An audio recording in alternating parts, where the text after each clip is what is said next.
চুপ থাক বেটা তুই হলো বয় ৰন ৰন কি কৰছিস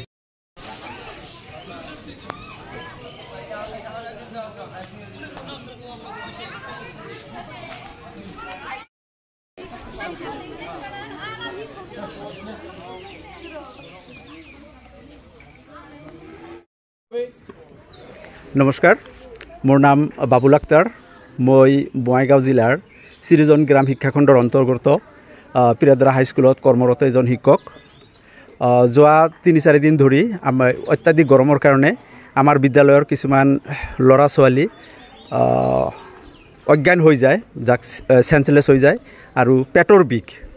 যাৰ কাৰণে আমি প্ৰতিদিনেই প্ৰায় এজন বা দুজন ল'ৰা বা ছোৱালীক আমি এম্বুলেন্সৰ সহায়ত হস্পিটাললৈ পঠাব লগা হৈছে আমি অনুমান কৰিছোঁ যথাসম্ভৱ অত্যাধিক গৰমৰ কাৰণে হয়তো এনেকুৱা হৈছে সেইকাৰণে বিভাগীয়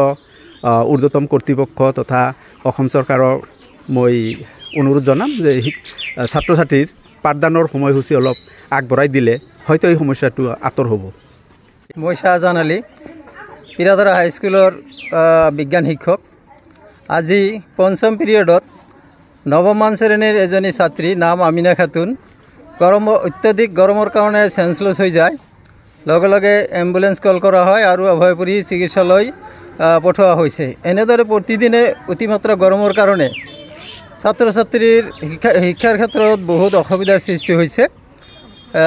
মই আশা কৰোঁ শিক্ষাখণ্ডৰ ঊৰ্ধ্বতন কৰ্তৃপক্ষই এই ক্ষেত্ৰত মনোযোগ আকৰ্ষণ কৰি যদি কাৰ্যসূচীৰ পাঠদানৰ কাৰ্যসূচী হালসলনি কৰে তেতিয়া ছাত্ৰ ছাত্ৰীৰ কাৰণে বহুত সুবিধা হ'ব বুলি মই ভাবোঁ। নমস্কাৰ মোৰ নাম জেফা খাতুন মই 10মান শ্ৰেণীত অধ্যয়ন কৰি আছোঁ আজি আমাৰ পঞ্চম পিৰিয়ডৰ সময়ত এজন মোৰ বান্ধৱী তেওঁ হঠাৎ উশাহ নিশাহ ল'ব নোৱাৰাত অত্যাধিক গৰমৰ ফলত এইটো হৈছে বুলি আমি আশা কৰোঁ আৰু আমাৰ ছাৰ বাইদেউসকলে তেওঁক ইতিমধ্যে এম্বুলেন্সৰ সহায়ত অভয়পুৰীত থকা চিকিৎসালয়ত পঠাইছে আৰু এইটো যদি আমাক পঢ়া শুনাৰ সময়টো অলপ সালসলনি কৰি দিয়ে তেনেহ'লে আমি অত্যন্ত সফল